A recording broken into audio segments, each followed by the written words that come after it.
All right. Welcome, viewers, back to the Preaching Humanist with David Oliverio, where no God is required for a life of love, joy, peace, fulfillment, meaning, and purpose in life. And the good life is motivated by reason and by caring and love. Today, I would like to discuss a very important topic, something that's been in my mind for a long time. I try to give videos not just to challenge Christians to use critical thinking and so forth, but also to our secular community. Last two episodes, I talked about why we should build a secular community. Number two, I discussed how to. Lately, I've been doing these talks at particular secular groups here in town. And I'd like to continue on this series. And today we're going to discuss why I think it's important to attempt to have unity in the secular community. I've got a client, and it's okay for me to talk about this. He is a secular person, like most of us are in this area and my viewers. And I have trained this individual for about 6 or 7 years. We're good friends. About a month ago, he began to want to debate me on the topic of why I should be agnostic rather than atheist. Now, here we are in the same team. We're secular humanists, we're atheists, agnostics, but yet he wanted to debate why I should be agnostic and not atheist. So I'd like to use this as my premise today, why I think it's very important that we should try to exercise diplomacy and try to get along with each other, even though we have minor differences. So he went on and on trying to argue with me. So I went ahead and explained to him the importance of putting aside these minor differences, and let's move together with solidarity and unity and focus on the job at hand, which is fighting the religious right and making this world better through secular humanism. If we want to build a successful secular community as a healthy and caring alternative to churches and to religion, we must stand united. That's a very simple concept. We understand that if we're united, we have more power and we can do things a lot better, get more things done.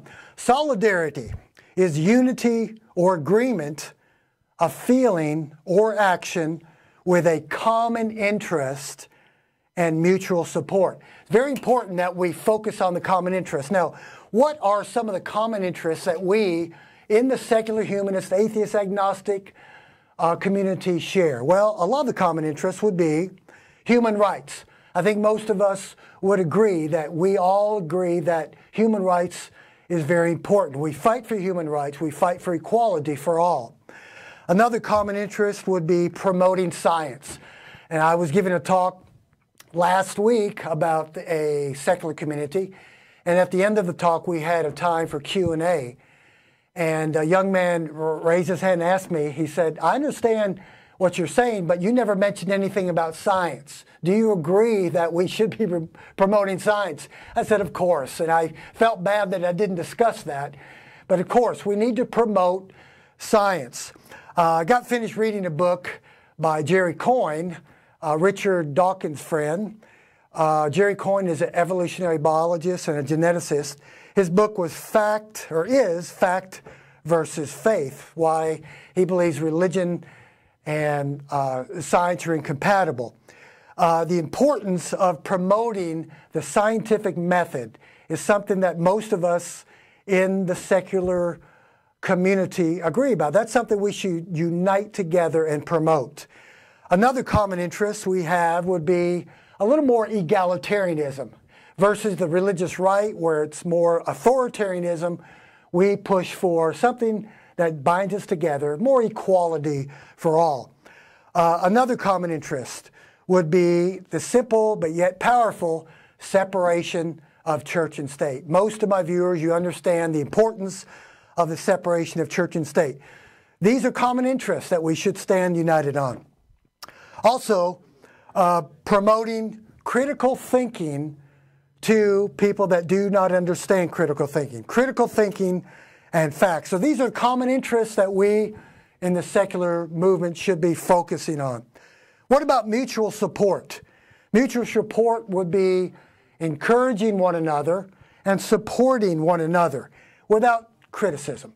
I've noticed there are several different activists in the secular community, and I agree with most of them. I love to see other people doing what they're good at, going out speaking, writing letters, doing blogs, and all the wonderful things of atheist and secular activism. But I think we really need to focus in our community about encouraging one another and letting one another know that we appreciate what they do. And there's nothing wrong with that. I think all of us need a little pat on the back at times. It's not about the individual in our movement. It's about the movement. But we do need to encourage one another and tell each other that you're doing a good job and keep up the good work.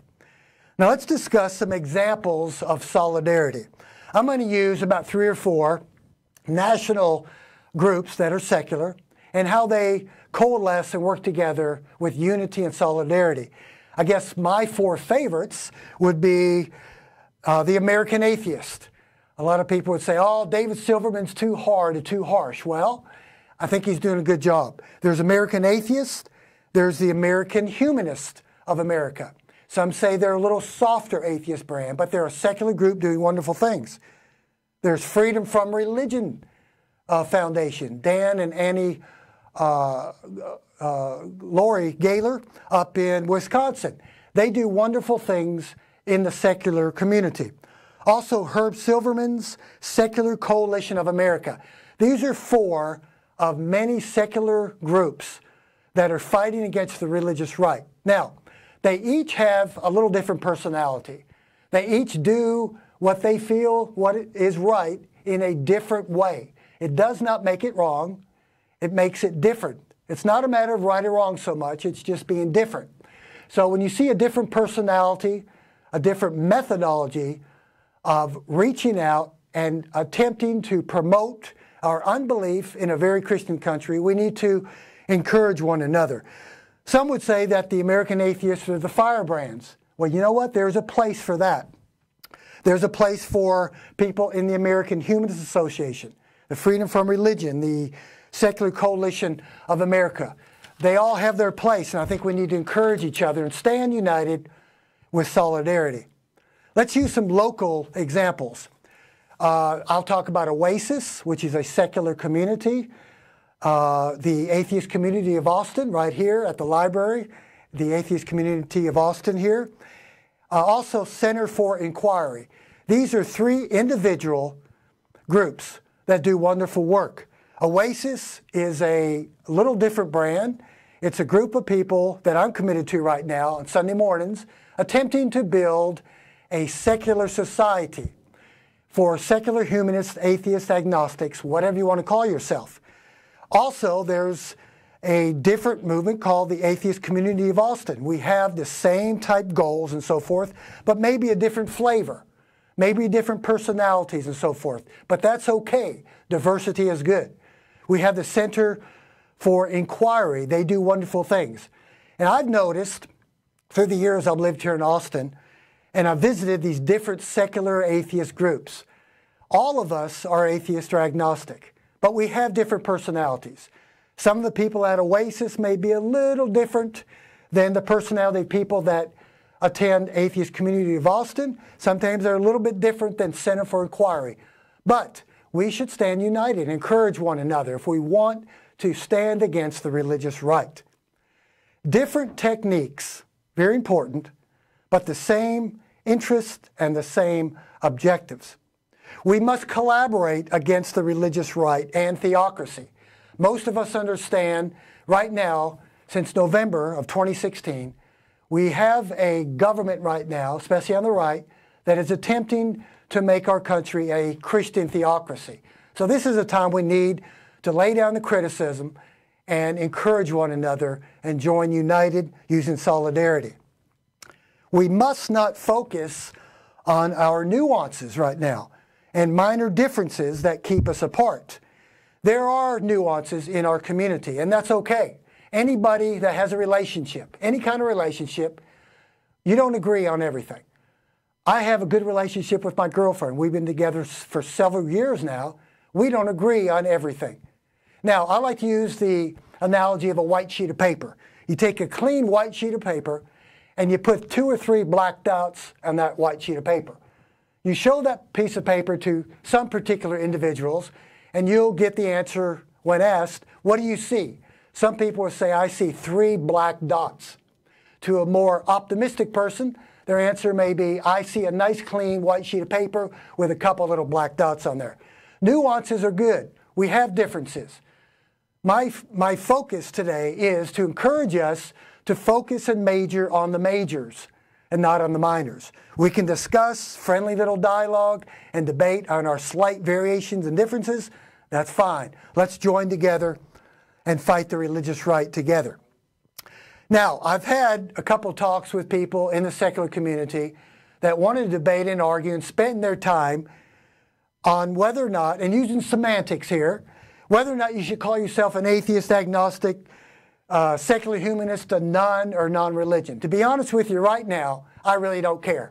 I think it's important for us to unite together, no matter if you want to call yourself an atheist or agnostic. I think we should unite together. Let's come together and focus on the ideas that we share, majoring on the majors and not on the minors.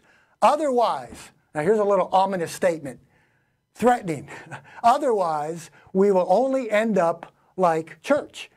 What happens in churches? Well, there are thousands of sects, not just sex, X-E-X. A lot of that going on in churches too. But how about S-E-C-T-S, divisions and schisms, what we used to say in our Christian movement, schisms in the body, very differences in each different church. If we're not careful, it's going to hurt the movement. If we can continue to speak out against each other. We need to stand united now and cease internal fighting. There's a word I like called diplomacy. Most of us know what it is, and it's called a lost art.